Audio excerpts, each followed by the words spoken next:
할렐루야. 오전에 이어서 요한계시록 13장 10절 한번 읽어보겠습니다. 자는 사로잡힐 것이요 칼로 죽이는 자는 자기도 마땅히 칼에 죽으리니 성도들의 인내와 믿음이 여기 있느니라. 네, 아멘. 오전에 10절 가운데서 그 아래 줄이 빠졌기 때문에 오늘 그 말씀을 들어갑니다. 자, 사로잡는 자는 사로잡힐 것이요 칼로 죽이는 자는 자기도 마땅히 칼에 죽으리니 여기까지 하셨고요. 아멘. 여기서 이제 성도들의 인내와 믿음이 여기 있다 이렇게 하셨습니다. 계시록 13장 10절에서 성도들의 인내와 믿음이 여기 있다 이렇게 말씀합니다. 자, 우리가 여기서 성도라는 의미를 바로 알으셔야 됩니다. 왜냐하면 이 성도의 의미를 계시록 13장 5절의 성도와 같이 보시면 안 되죠. 13장 7절을 한번 보겠습니다. 또 권세를 받아 성도들과 싸워 이기게 되고 각 족속과 백성과 방언과 나라를 다스리는 권세를 받으니. 네, 13장 7절에 등장한 이 성도들은 구원받기 위한 성도가 아니었습니다. 아멘. 그래서 여기 성도와 10절에 나오는 성도를 같이 보시면 안 됩니다. 아멘. 여기서의 성도들은 이제 계시록 13장 같은 수정통치 시대가 올 것을 내다보고 그 시대에 들어가지 않도록 인내와 믿음을 지켜라. 아멘. 이런 의미인 것이지 계시록 13장 같은 수정통치 시대에 들어가서도 인내를 가지고 짐승표를 안 받고 또 거기에 경배하지 않는다 이런 의미로 받으시면 안 되는 겁니다. 그 정도의 신앙 사상이 있다면 그 사람은 이미 들림을 받았거나 아니면 예비처로 가서 피하는 길을 받은 것이죠. 그래서 여기서 성도들은 우리 시대의 성도들을 가리키는 것입니다. 그래서 머지않아 계시록 13장 같은 이런 버림받은 시대가 올 것을 내다보고 우리는 그 시대에 들어가지 않도록 인내를 또 믿음을 지켜라 이렇게 말씀하시는 겁니다. 자, 그럼 여기서 인내의 제일 정확한 해답은 요한계시록 3장 10절의 요 인내에 대한 뜻을 알려주고 있습니다. 아멘. 네가 나의 인내 말씀을 지켰은즉 내가 또한 너를 지키어 시험의 때를 면하게 하리니 이는 장차 온 세상에 임하여 땅에 거하는 자들을 시험할 때라. 네. 아멘. 자, 10절 초반절 보십시오. 내가 나의 인내의 말씀을 지켰은즉 이렇게 돼 있죠. 인내의 말씀을 지켰은즉. 자, 인내를 가지고 말씀을 어떻게 했다? 지키라. 네, 지켰다는 것입니다. 그러므로 예수님은 인내를 가지고 말씀 지킨 그 사람을 지켜주셔서 어느 때를 면하게 하신다. 네, 시험의 때를 면하게 하신다는 겁니다. 그런데 이 시험의 때는 어떤 개인적인 시험의 때가 아니라 그 말씀 앞에 보니까 뭐라고 말씀하는가 하면 이는 장차 온 세상에 임하여 땅에 거하는 자들을 시험할 때라. 이 시험한 시대에 들어가지 않기 위하여서 우리는 우리에게 주신 말씀, 그럼 이 말씀은 무슨 말씀? 네, 요한계시록 1장 1절 표현에 의하면 반드시 속히 될 일의 말씀을 지키라는 것이죠. 무엇을 가지고? 인내를 가지고. 자, 그 다음에 또 요한계시록 1장 3절 말씀에 보면 이 예언의 말씀을 뭐하라? 읽고 듣고 지키라. 그 지키기 위하여서 가장 필요한 것이 무엇이다? 인내라는 것입니다.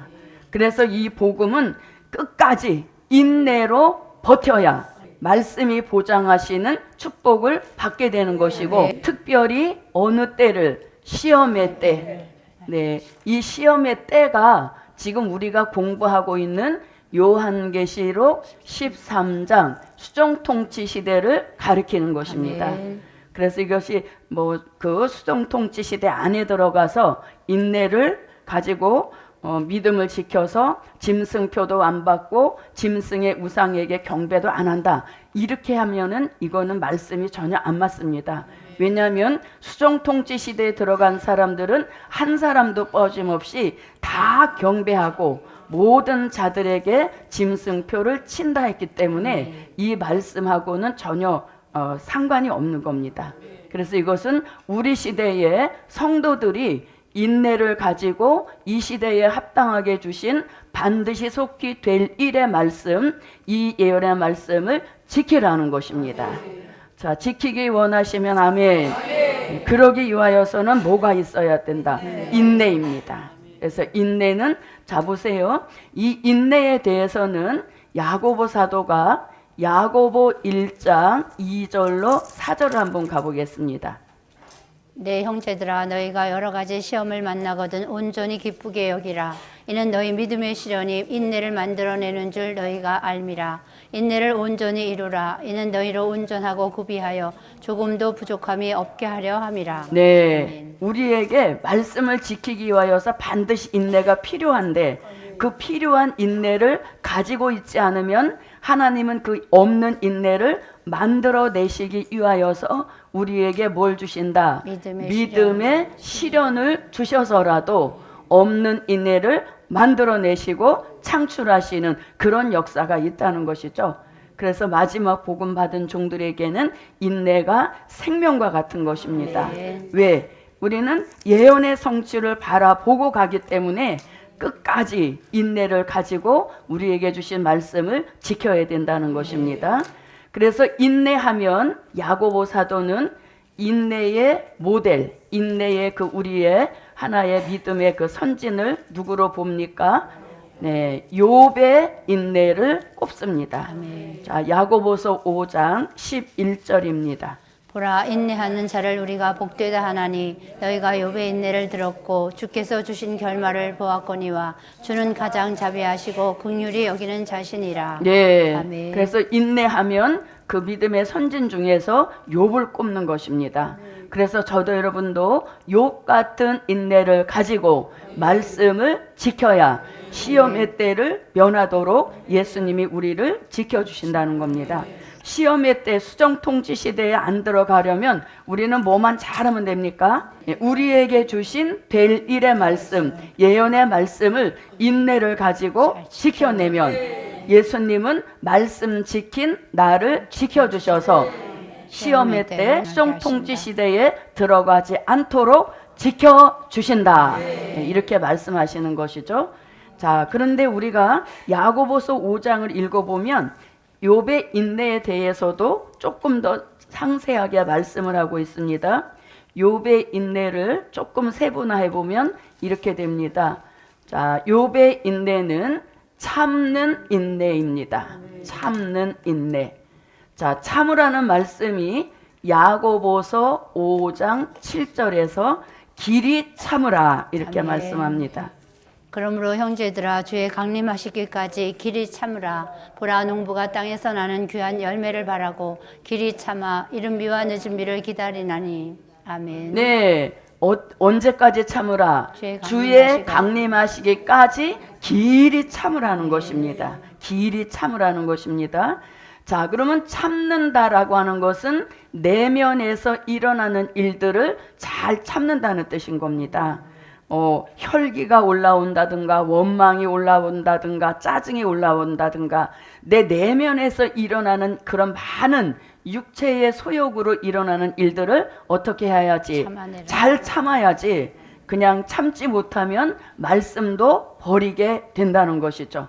그래서 잘 참는 인내를 가지고 말씀을 지켜라. 네. 자, 그 다음에 또 무슨 인내가 있는가 하면 견디는 인내입니다. 네. 견디는 인내. 자, 견디라는 말씀은 마태복음 24장 13절에서 견디라는 말씀이 나옵니다. 아멘. 그러나 끝까지 견디는 자는 구원을 얻으리라.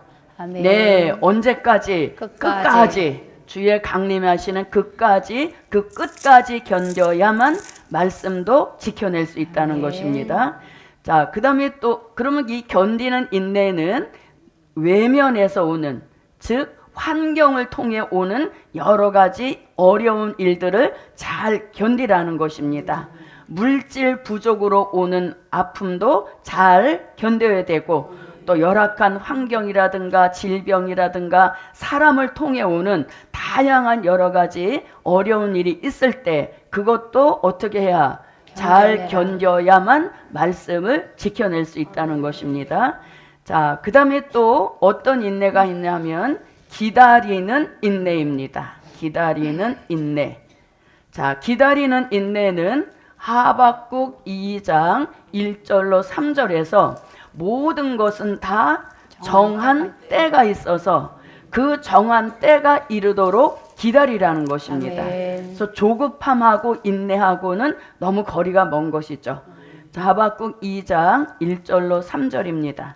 내가 내 파수하는 곳에 서며 성루에 서리라. 그가 내게 무엇이라 말씀하시는지 기다리고 바라보며 나의 질문에 대하여 어떻게 대답하시는지 보리라.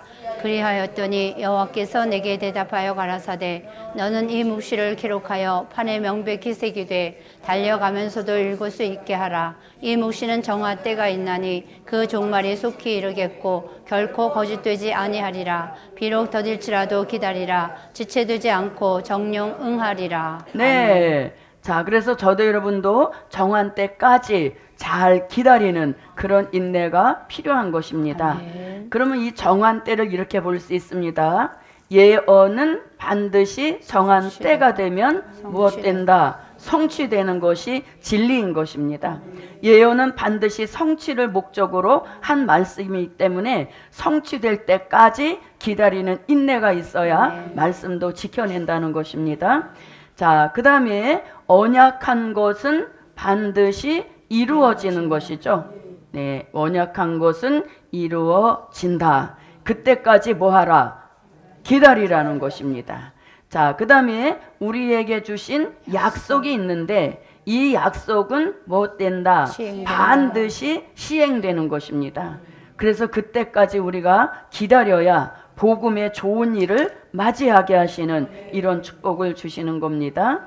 자, 그 다음에 또 기도는 반드시 무엇 된다? 응답되는 것이죠. 그래서 응답될 때까지 기다려야 기도의 맛을 아는 종이 되게 하시는 겁니다. 아멘. 그래서 저도 여러분도 잘 참자, 아멘. 잘 견디자, 아멘. 그리고 끝까지 기다려서 모든 예언이 아름다운 미래로 이루어질 때까지 저도 여러분도 말씀을 잘 지키자. 그래서 인내는 이런 의미를 가지고 있는 것입니다. 자, 그 다음에 이제 믿음입니다. 믿음. 자, 믿음. 왜 우리 시대의 믿음을 강조하시는가? 누가복음 18장 27절 말씀에 보면 인자가 올 때에 세상에서 뭘 보겠느냐? 그래서 인자가 온다는 건 무슨 뜻? 다시 오마 약속하신 주님이 오실 때가 되면 세상에 있는 사람들에게서 믿음을 찾아보기 힘든 그런 시대가 온다는 것입니다. 한번 읽어봅니다. 누가복음 18장 8절. 내가 너희에게 이르노니 속히 그 원한을 풀어주시리라. 그러나 인자가 올 때 세상에서 믿음을 보겠느냐 하시니라. 네, 세상에서 믿음을 보겠느냐. 그럼 믿음 있는 시대다, 없는 시대다? 없는 시대라는 것입니다. 그래서 우리에게 인내와 믿음을 강조하시는 거죠. 요 두 가지가 있어야 수정통치 시대에 들어가지 않게 된다는 것입니다. 자, 그럼 이 믿음도 우리가 이렇게 생각해 볼 수 있습니다. 이 시대에 필요한 믿음은 히브리서 10장 37절로 39절에서 잠시 잠깐 후면 오실 이가 오시리니 오직 나의 의는 무엇으로? 믿음으로 네, 믿음으로 말미암아 살리라. 그런데 이 믿음은 누구를 기다리는 믿음? 그렇죠. 잠시 잠깐 후면 오실 이가 오신다 했으므로 여기서 말씀하시는 믿음은 재림의 주를 기다리는 믿음인 것입니다. 자, 한번 읽어보겠습니다. 잠시 잠깐 후면 오시리가 오시리니 지체하지 아니하시리라. 오직 나의 의인은 믿음으로 말미암아 살리라. 또한 뒤로 물러가면 내 마음이 저를 기뻐하지 아니하리라 하셨느니라. 우리는 뒤로 물러가 침륜에 빠질 자가 아니요 오직 영혼을 구원함에 이르는 믿음을 가진 자니라. 네. 그래서 우리가 이 될 일의 말씀을 받아서 뒤로 물러서게 되면 하나님이 절대로 기뻐하시지 않는다는 것이죠. 그래서 여기서 말씀하는 인내와 믿음은 이런 의미입니다. 자, 그러면 이런 믿음을 요한계시록 2장 9절과 요한계시록 3장 18절에서는 이렇게도 또 믿음을 말씀합니다. 네가 네 환난과 궁핍을 아노니 실상은 네가 부유한 자니라. 자칭 유대인이라 하는 자들의 회방도 아노니 실상은 유대인이 아니요 사단의 회라. 네. 아멘. 자, 이 서머나 교회는 환난과 궁핍을 당하고 있지만 예수님이 그 교회 안을 이렇게 들여다보시니까 이 교회는 실상은 무엇이다? 부요한 자다. 부요한 교회라는 것이도. 네. 그럼 여기서 부요라고 하는 것은 영적인 부요함이요. 또 믿음의 더 부요. 자세하게 말하면 믿음의 부요함인 것입니다. 네. 그런데 이 믿음의 부요함이 그냥 창출되는 것이 아니라 뭐한 믿음, 연단받은 믿음인 네. 겁니다. 그래서 요한계시록 3장 18절에 보면 내게서 불로 연단한 금을 사서 부요하게 하라 이렇게 말씀하시죠. 그래서 우리가 믿음의 부요가 그냥 오는 것이 아니라 반드시 뭘가 해야 된다. 연단. 예, 불 속에 들어가는 시련과 연단을 거듭하면서 우리에게 믿음의 부요함이 쌓여지게 된다는 것이죠. 그래서 저 사람 참 믿음이 커. 저 사람 믿음은 정말 믿을 수 있어. 이렇게 말하는 것은 곧 그 종은 뭘 많이 겪었다는 뜻. 시련과 연단. 예, 불 속에 들어가서 시련과 연단을 거듭하면서 믿음의 부요함이 채워진 그런 네. 종의 축복이라는 것입니다. 네. 그래서 우리가 여기서 성도들의 인내와 믿음을 바로 분별해야 되겠습니다.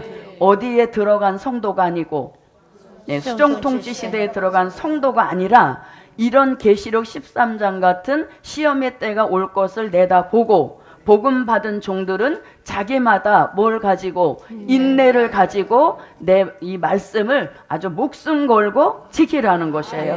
그래서 우리가 이 복음을 정말 생명보다 소중히 여긴다면 절대 말씀을 두고 다른 생각 품을 수 없는 것이죠. 아멘. 그래서 말씀을 정말 말씀이 하나님, 말씀이 예수님 이렇게 생각한다면 말씀을 소홀히 할 수 없어요. 예.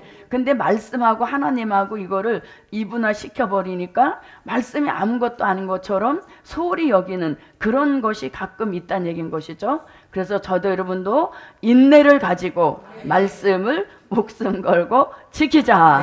자, 옆에 분과 한번 해봅니다. 인내를 가. 네. 말씀을 정말 이 말씀이 나의 밝은 미래를 보장한다. 이런 확신이 있으면 거기다 내가 올인할 수 있는 것이죠. 모든 것을 쏟을 수 있는 그런 역사인 것입니다. 그래서 이렇게 성도들의 인내와 믿음에 대한 말씀을 강조하신 겁니다. 그래서 이 성도를 계시록 13장 7절에 등장하는 그 성도로 보면 이 말씀의 진행이 되지 않는 것입니다. 자, 성도들의 인내와 믿음 잘 아셨죠? 네. 자, 그러면 이제 좀 시간이 많이 남아서 이렇게 한번 해보겠습니다. 우리가 오전에 공부했는데 짐승표 6에 대한 정리를 한번 해보겠습니다. 자, 말씀은 요한계시록 13장 16절로 18절 이걸 기준으로 해보겠습니다. 한번 읽어보겠습니다. 저가 모든 자 곧 작은 자나 큰 자나 부자나 빈궁한 자나 자유한 자나 종들로 그 오른손이나 이마에 표를 받게 하고 누구든지 이 표를 가진 자 외에는 매매를 못하게 하니 이 표는 곧 짐승의 이름이나 그 이름의 수라. 지혜가 여기 있으니 총명 있는 자는 그 짐승의 수를 세어보라. 그 수는 사람의 수니 666이니라. 아멘. 네. 자, 그럼 이제 이 짐승표 오전에 공부한 걸 이제 정리해 보는 겁니다. 자, 짐승표가 나오는 시기입니다. 언제 나오냐? 나오는 시기. 이 시기는 재림 후 3년 반 동안 있게 되는 요한계시록 13장 같은 수정통치 시대가 돼야 뭐가 등장한다? 짐승표 666이 이때 등장하는 겁니다. 그걸 말씀의 근거를 뭐로 들으셨습니까? 요한계시록 13장 16절로 18절에서 짐승표에 대한 말씀이 성경 66권 중에서 최초로 등장한 구절이 이 구절이죠. 아멘. 그래서 최초로 등장한 이 구절을 기준해 볼 때 짐승표가 나오는 시기는 주의 재림 후 있게 되어지는 수정통치 시대가 돼야 그때야 이제 짐승표가 첫 등장이 된다는 것을 이 말씀을 기준해서 알 수 있는 것입니다. 아멘. 그래서 우리는 수정통치 이 사실상 저와 여러분은 짐승표하고 상관없지요. 네, 그러나 오전에 말씀하신 것처럼 아직까지도 짐승표 분별이 안 돼서 미혹받고 막 흔들리는 이런 분들을 위하여서 깨우쳐줄 막중한 사명이 저와 여러분에 있기 때문에 이걸 아주 성경적 근거를 가지고 확실하게 무장을 해서 미혹받는 사람들 나오지 않게 하고 또 피해받는 자들 나오지 않게 할 그런 의무와 사명이 우리에게 있는 것입니다. 자, 그래서 나오는 시기입니다. 자, 그 다음에 이 짐승표를 발행하는 목적이 있습니다. 왜 이 짐승표를 발행을 하느냐? 그 발행하는 목적은 계시록 13장 수정통치 시대, 즉 전 세계를 단일 통치하기 위한 수단과 방법으로 뭘 친다? 짐승표 666을 치는 것입니다. 단일 통치를 위하여서 똑같은 이 짐승표를 발행하는 것이죠. 지금은 우리가 나라마다 본인의 그 신분증이 나라마다 틀리죠. 우리나라 같은 경우는 주민등록증이라 하고 또 뭐 다른 데는 또 그 나름대로의 그런 명칭이 있는데 이제 수정통치 시대가 되면 전 세계가 공산화되면서 단일 통치하기 쉽도록 똑같은 표를 발행하는 것입니다. 그리고 또 하나는 뭘 하기 위하여서 매매의 수단을 하기 위하여서 짐승표를 치는 이런 시대가 열리게 된다는 것입니다. 자, 그 다음에 이 짐승표는 그 유효 기간이 있다 하셨죠? 네, 유효 기간은 얼마다?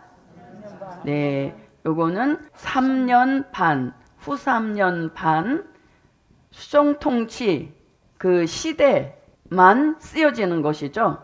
다시 말하면 요것은 또 재림 후 42달 동안만 쓰여지는 것입니다.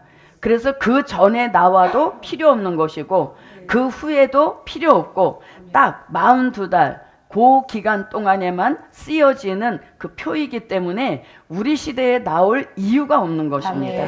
그래서 이 표에 대한 의미를 바로 알면 헛수고하지 않죠. 헛된 곳에 시간, 헛된 곳에 물질 낭비하지 않게 되는 겁니다. 그런데 이제 계시록 13장을 우리같이 이렇게 구절구절 하는 데가 쉽지 않습니다. 그래서 저와 여러분은 뭐 있는 종, 복 있는 종. 왜? 이렇게 밝은 진리를 나타내는 데가 쉽지 않은 것입니다. 그래서 이것은 42달, 딱 재림 후 42달만, 그 전에도 그 후에도 아무 의미 없는 것입니다. 자, 그 다음에 이제 네 번째, 치는 대상.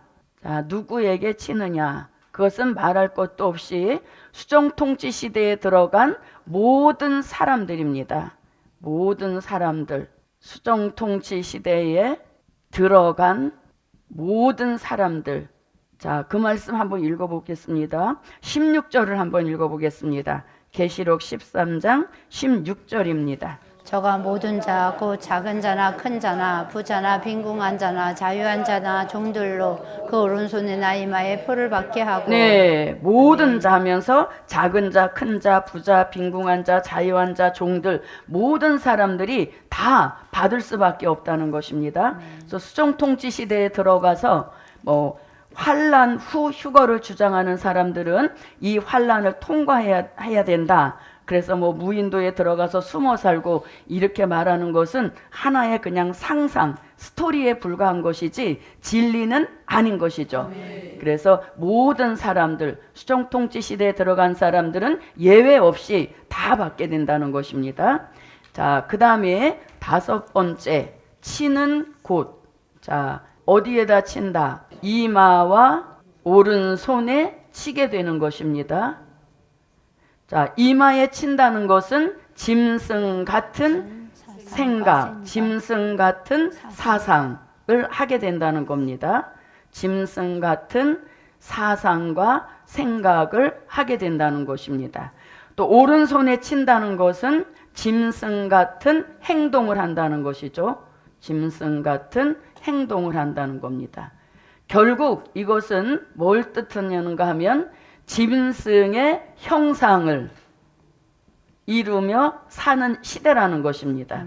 짐승의 형상을 이루며 사는 시대라는 것입니다.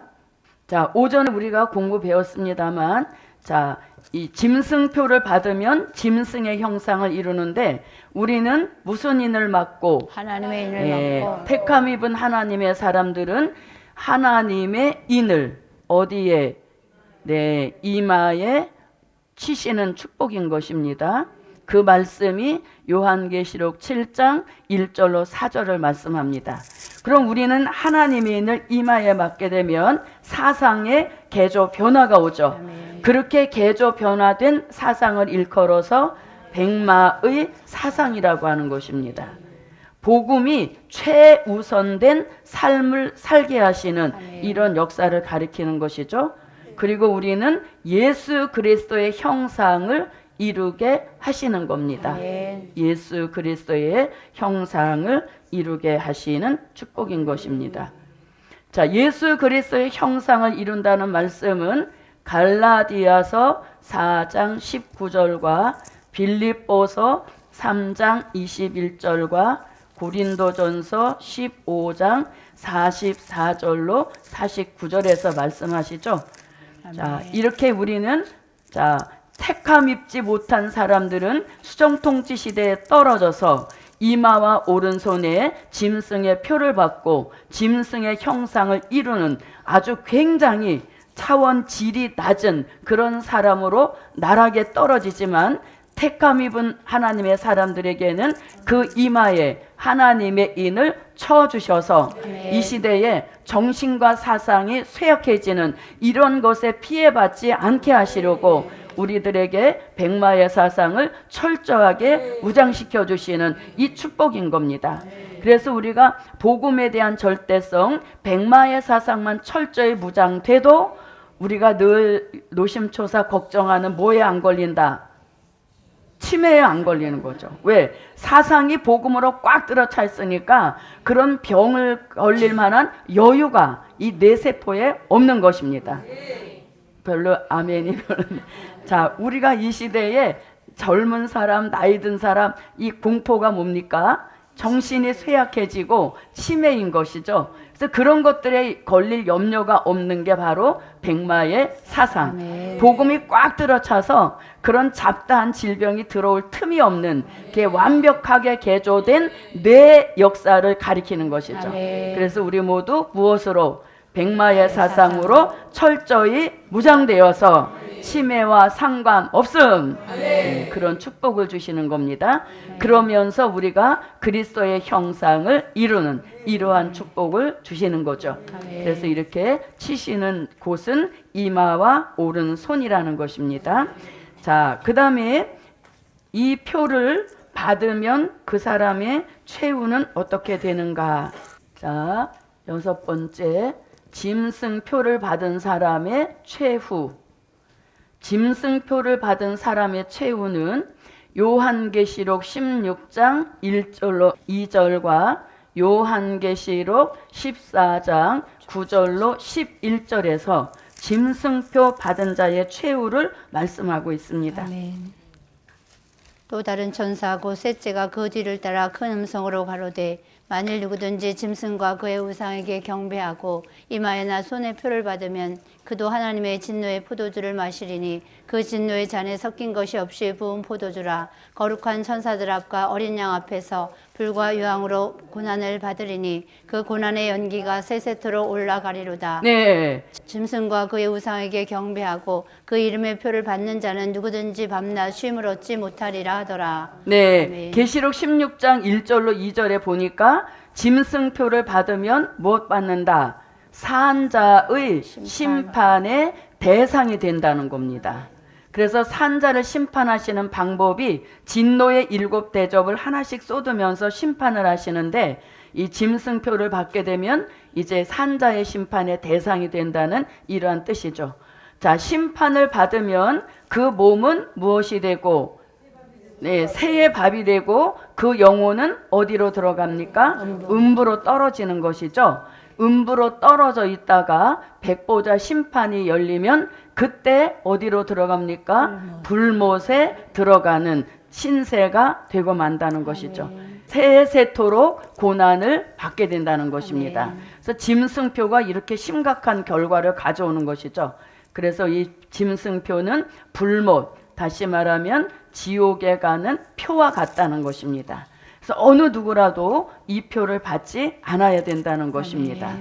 자, 그 다음에 이 짐승표를 666이라는 말씀이 나오죠. 18절을 다시 읽어보겠습니다.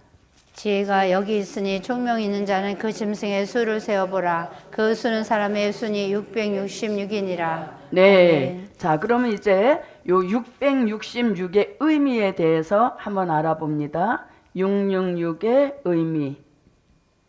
자, 6 이렇게 돼 있죠. 자, 제일 높은 수입니다. 제일 높은 수. 제일 높은 수는 용의 수를 가리키는 것입니다. 그 다음 높은 수는 짐승의 수를 가리키는 것이고, 맨 낮은 수가 거짓 선지자의 수를 가리키는 것입니다. 자, 그러면 용이라고 하는 것은 그 정체가 요한계시록 12장 7절로 9절에서 옛뱀, 마귀, 사단을 가리키는 것이고, 짐승은 요한계시록 13장 1절로 10절에 어디에서 올라온? 바다에서 올라온 무신론, 공산주의 그 짐승을 뜻하는 것이죠. 자, 그 다음에 거짓 선지자의 수입니다. 거짓 선지자란 계시록 13장 11절로 18절을 가리키는 겁니다. 그래서 이 거짓 선지자는 바다에서 올라온 짐승이 아닌 다른 짐승으로서 땅에서 올라온 그 짐승을 거짓 선지자라고 하는 것입니다. 아멘. 그래서 666의 의미는 이런 그 의미를 가지고 있습니다. 그럼 우리가 용과 짐승과 거짓 선지자, 이거를 말세복음 용어로 대적의 3세력이라고 하는 것입니다. 아멘. 대적의 3세력. 다시 말하면 수정통치 시대를 이끌어가는 그 우두머리 세 가지 세력이란 뜻이죠. 그래서 용은 보이지는 않지만 영체로서 수정통치 시대에 가장 실세를 가리키는 것입니다. 그리고 용이 자기가 가지고 있는 능력과 보좌와 권세를 짐승에게 주었습니다. 그랬더니 그 짐승은 또 누구한테? 거짓 선지자한테 또 주죠. 그래서 권세도 받고 능력도 받았지만 뭐는 주지 않았나요? 보자. 그렇죠. 보좌는 안 줬죠. 왜? 이 악의 세력도 뭐는 있습니까? 위계 질서는 있어서 최후의 지배자는 딱 누구? 짐승 하나인 거죠. 그래서 보좌를 용으로부터 받았지만 짐승이 보좌는 안 주는 겁니다. 그리고 거짓 선지자한테 권세도 주고 능력도 주니까 하늘로 불을 끌어내리기도 하고 또 생기를 주어서 우상이 말하는 이런 거짓 이적을 일으키는 시대인 것입니다. 그리고 용과 짐승과 거짓 선지자는 우리 시대의 가장 악한 역할인 겁니다. 왜냐하면 요한계시록 16장 13절로 14절에 보면 용의 입과 짐승의 입과 거짓 선지자의 입에서 무엇이 나온다? 귀신의 영이 말할 수 없이 쏟아진다는 겁니다. 그래서 우리가 살고 있는 이 시대는 계시록 18장 1절로 3절 같이 귀신의 처소가 된 세상 안에 우리가 살고 있다는 아주 끔찍한 말씀도 있는 것입니다. 자, 계시록 16장 13절로 14절입니다.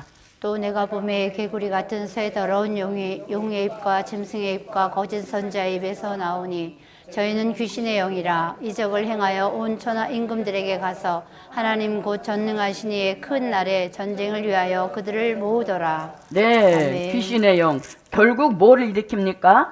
아마겟돈 전쟁을 일으키는 장본인이기도 한 것입니다. 자, 그러므로 우리가 살고 있는 이 세상 나라는 바벨 세상, 귀신의 처소가 되고 만다는 것이죠. 아멘. 네.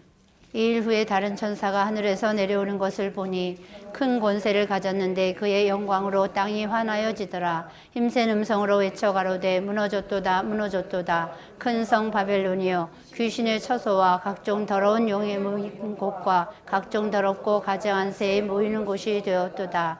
그 음행의 진노의 포도주를 인하여 만국이 무너졌으며 또 땅의 왕들이 그로 더불어 음행하였으며 땅의 상고들도 그 사치의 세력을 인하여 치부하였도다 하더라. 네. 자, 이런 역사 우리 시대에 가장 악한 역할이 바로 용과 짐승과 거짓 선지자인 것입니다. 그래서 우리는 이 시대에 자기 자신에게 주신 성령, 이 역사를 끝까지 잘 지키고 소멸되지 않도록 하여서 아멘. 귀신의 영에 피해를 받지 않아야 되겠습니다. 아멘. 자, 그러면 수정통치 시대를 이렇게 3년 반 동안 이끌어온 이 대적의 3세력의 최후, 이 대적의 3세력의 최후는 어떻게 되는가 하면, 자, 이 용은 요한계시록 20장 1절로 3절 같이 이 용을 어떻게 합니까? 무적이. 네, 용을 잡아서 무적행에 가둠으로 이 용의 시대도 이제는 끝나게 되는 아멘. 그런 역사인 것입니다. 자, 그래서 오늘은 계시록 20장 1절로 3절 요거는 다 찾아보겠습니다. 자, 다 찾으셔서 함께 읽으셔야 됩니다. 만약에 소리내서 안 읽는 분이 계시다면 읽은 사람에게서 쫓겨나간 마귀가 읽지 않는 그분에게 덮칠지도 몰라요. 예, 그래서 다 함께 읽어봅니다. 시작. 또 내가 봄에 천사가 무제경 열쇠와 큰 쇠사슬을 그 손에 가지고 하늘로서 내려와서 용을 잡으니 곧 옛 뱀이요 마귀요 사단이라 잡아 1000년 동안 결박하여 무적행에 던져 잠그고 그 위에 임봉하여 1000년이 차도록 다시는 만국을 미혹하지 못하게 하였다가 그 후에는 반드시 잠깐 놓이리라. 네, 오늘은 무엇 잡는 날? 용을 잡는 날. 그래서 오늘은 용을 잡는다. 어디 있는 용부터? 네, 쪽에 있는. 그래서 우리가 용을 확실하게 잡아야 됩니다. 자, 그러므로 이건 용을 잡아서 어디에? 무적행에 가두는 그런 역사로 이제 용의 신세가 끝나게 되는 것이죠. 물론 1000년 동안만인 것입니다. 자, 그러면 용은 무적행에 들어간다는 사실을 굉장히 의식하고 있습니다. 어디서 그렇게 말씀하는가 하면 누가복음 8장 30절로 31절을 한번 보겠습니다. 예수께서 네 이름이 무엇이냐 물으신즉 가로되 군대라 하니 이는 많은 귀신이 들렸음이라. 무적행으로 들어가라 하지 마시기를 간구하더니. 네, 아멘. 어디에 들어가지 말라고? 무적행에. 네, 무적행에 들어가지 않기를 간구했다는 겁니다. 그러니까 마귀도 급하면 예수님한테 뭐 해요? 간절히 구하는 그런 역사이죠. 그래서 허락을 하셔서 어디로 들어가라고? 돼지떼. 그래서 마귀는 뭘 좋아한다? 돼지를 좋아. 또 이 말씀 들으면 돼지고기 먹을 때 좀 끔찍하겠죠. 야, 귀신이 들어간 돼지를 먹는구나 이렇게 되는 겁니다. 자, 그래서 무적행으로 가두는 역사이죠.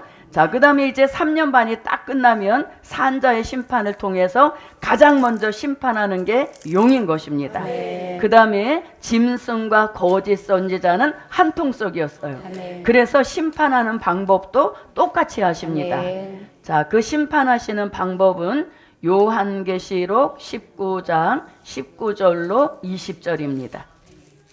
또 내가 보매 그 짐승과 땅의 임금들과 그 군대들이 모여 그 말탄 자와 그의 군대로 더불어 전쟁을 일으키다가 짐승이 잡히고 그 앞에서 이적을 행하던 거짓 선지자도 함께 잡혔으니 이는 짐승의 표를 받고 그의 우상에게 경배하던 자들을 이적으로 미혹하던 자라. 이 둘이 산 채로 유황 불붙는 못에 던지우고. 네. 자, 이들은 죽이지도 않고 산채로 바로 잡아서 어디에? 불못에 던져놓는 겁니다.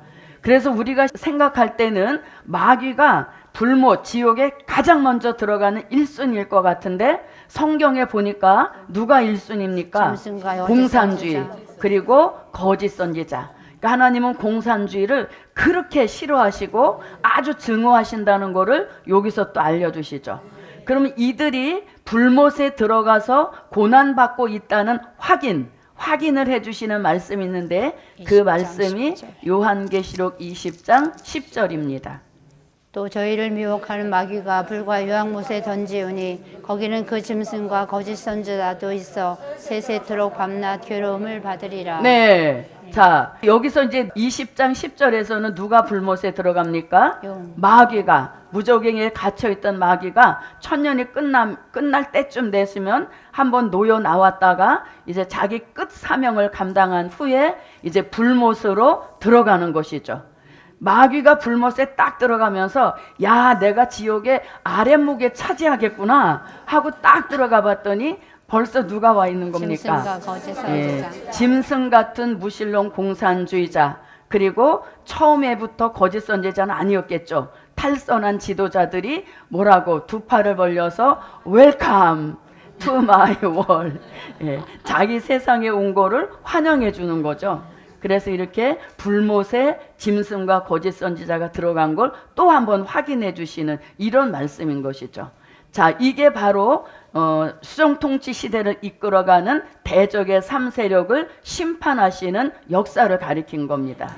그 다음에 수정통치 시대에 희생된 사람들이 있습니다. 그들을 우리는 악인이라고 합니다. 그런데 이 악인들도 애당초부터 믿지 않은 악인들도 있지만 또 잘 못 믿어서 아까 계시록 13장 7절에 누가 들어갔습니까? 성도들이 있다 그랬잖아요. 그래서 잘못 믿은 성도들도 악인으로 분류가 되는 겁니다. 그래서 이 악인을 심판한다는 예언이 스바냐 1장 2절로 3절과 에스겔서 39장 17절로 20절, 스바냐 선지자와 에스겔 선지자가 악인 심판이 있음을 예언한 겁니다. 아멘. 자, 스바냐 먼저 한번 읽어봅니다. 여호와께서 가라사대 내가 지면에서 모든 것을 진멸하리라. 내가 사람과 짐승을 진멸하고 공중의 새와 바다의 고기와 거치게 하는 것과 악인들을 아울러 진멸할 것이라. 내가 사람을 지면에서 멸절하리라. 나 여호와의 말이니라. 아멘. 너 인자야, 나 주 여호와가 말하노라. 너는 각종 새와 들의 각종 짐승에게 이르기를 너희는 모여오라. 내가 너희를 위한 잔치 곧 이스라엘 산 위에 예비한 큰 잔치로 너희는 사방에서 모여서 고기를 먹으며 피를 마실지어다. 너희가 용사의 고기를 먹으며 세상 왕들의 피를 마시기를 바산에 살찐 짐승 곧 수양이나 어린 양이나 염소나 숫송아지를 먹듯 할지라. 내가 너희를 위하여 예비한 잔치의 기름을 너희가 배불리 먹으며 그 피를 취토록 마시되 내 상에서 말과 기병과 용사와 모든 군사를 배불리 먹을지니라 하라. 나 주 여호와의 말이니라. 아멘. 자, 이 예언이 결국 어디에 와서 이루어지는가? 요한계시록 19장 17절로 18절과 21절 여기 와서 성취되는 것입니다. 아멘. 또 내가 보니 한 천사가 해에 서서 공중에 나는 모든 새를 향하여 큰 음성으로 외쳐 가로되 와서 하나님의 큰 잔치에 모여 왕들의 고기와 장군들의 고기와 장사들의 고기와 말들과 그 탄자들의 고기와 자유한 자들이나 종들이나 물온 대수하고 모든 자의 고기를 먹으라 하더라. 아멘. 네. 그 나머지는 말탄 자의 입으로 나오는 검의 죽음에 모든 새가 그 고기로 배불리우더라. 네. 아멘. 그래서 모든 악인들은 심판주의 검으로 죽여서 그 육체는 새의 밥이 되게 하시고 그 영혼은 음부로 보내는, 이게 바로 산자의 심판인 것입니다. 이러한 산자의 심판이 결국은 뭘 가지고 오는가 하면 백마의 승리. 아멘. 아멘 안 하시는 분, 네, 백마의 승리다. 누굴 잡아서? 용 잡고 짐승 잡고 거짓 선지자 잡고 악인을 심판하신 후에 돌아오는 역사는 백마의 승리. 자, 이 백마의 승리를 이미 요한계시록 6장 2절에서 이기고 또 이기려고 하더라 할 때 여기서 또 이기려고 하더라 하는 말씀을 이루시는 겁니다. 계시록 6장 2절입니다. 내가 이에 보니 흰 말이 있는데 그 탄 자가 활을 가졌고 면류관을 받고 나가서 이기고 또 이기려고 하더라. 아멘. 네, 자, 또 뭐 하더라? 이기려고 하더라. 그래서 아무리 대적의 3세력이 역사해도 이 백마의 승리 앞에는 거꾸러질 수밖에 없는 것입니다. 자, 이걸 또 요한계시록 19장 11절부터 15절 요걸 또 뭐라고? 백마의 승리요. 그 다음에 기독교 2차 복음의 승리다. 네. 그래서 우리가 하는 복음, 이게 뭡니까? 승리가 예정되어 있는 아주 강력한 복음인 것입니다. 그래서 이런 복음을 받은 저와 여러분도 강하고 담대하자. 어디를 나가도 다 된 일이지 될 일을 전하는 데는 극히 드뭅니다. 그래서 우리가 강하고 담대하자. 뭘 가지고? 백마의 승부 기질, 백마의 승부 사상, 이런 것들로 철저히 무장되면 어느 곳에 누구 앞에 가도 절대로 망설이지 않고 기죽지 않고 말씀 배운 것을 진리대로 말씀의 줄을 펼칠 수 있는 그런 역사와 축복이 저와 여러분에게 함께 하시기를 바랍니다. 자, 그러면 여기 한번 읽어보겠습니다. 또 내가 하늘이 열린 것을 보니 보라 백마와 탄 자가 있으니 그 이름은 충신과 진실이라. 그가 공의로 심판하며 싸우더라. 그 눈이 불꽃 같고 그 머리에 많은 면류관이 있고 또 이름 쓴 것이 하나가 있으니 자기밖에 아는 자가 없고 또 그가 피 뿌린 옷을 입었는데 그 이름은 하나님의 말씀이라 칭하더라. 하늘에 있는 군대들이 희고 깨끗한 세마포를 입고 백마를 타고 그를 따르더라. 그의 입에서 이한 검이 나오니 그것으로 만국을 치겠고 친히 저희를 철장으로 다스리며 또 친히 하나님 곧 전능하신 이의 맹렬한 진노의 포도주 틀을 밟겠고. 아멘. 네. 자, 여기서 말씀하는 기독교 2차 복음이란 요한계시록 14장 6절에서 말씀하시는 무슨 복음? 영원한 네, 복음. 영원한 복음의 승리다. 아멘. 그래서 이 복음은 승리가 예정되어 있으므로 저도 여러분도 힘을 내자. 네, 영원한 복음 한번 읽어봅니다. 또 보니 다른 천사가 공중에 날아가는데 땅에 거하는 자들 곧 여러 나라와 족속과 방언과 백성에게 전할 영원한 복음을 가졌더라. 네. 그래서 이거를 기독교 2차 복음 승리라고 하는 겁니다. 자, 8번째 마지막입니다. 자, 이것은 이제 짐승표에 대한 참고 구절입니다. 짐승표에 대한 성경 구절이 요한계시록에서 몇 번 나온다고 오전에 배웠죠?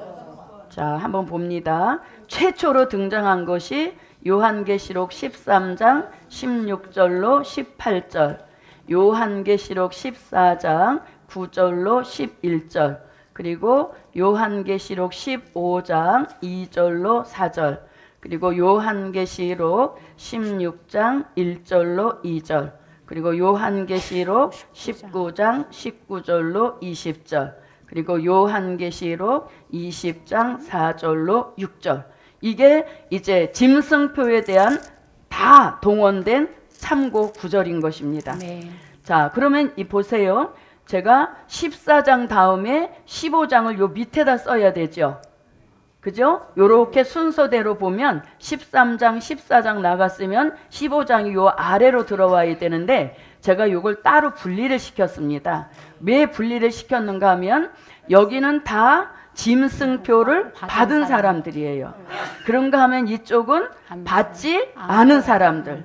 그래서 받지 않은 사람들을 요렇게, 그러니까 우리가 이 시대에 다 받지 않는다는 것을 여기서 알려주는 것입니다. 15장 2절로 4절인데 2절만 한번 읽어봅니다.